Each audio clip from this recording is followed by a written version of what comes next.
In this video, I'll show you how you can fix the Dota 2 error code 127.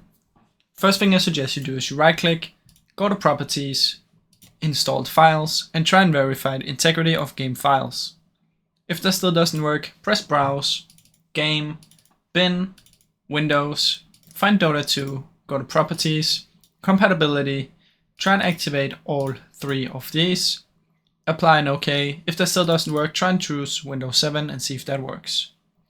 Now, if it still doesn't work, what you can do is just turn these back off like this, and then try and go to Windows Update and make sure you have the latest Windows Update installed, as well as every other optional. So you can search optional updates. Make sure you also have all the other window optional updates right here. Once you've done that, you should restart your PC and then see if it works. If it still doesn't work, I suggest you try and reinstall Dota 2 and then it should hopefully work. Now, I really hope you enjoyed this video.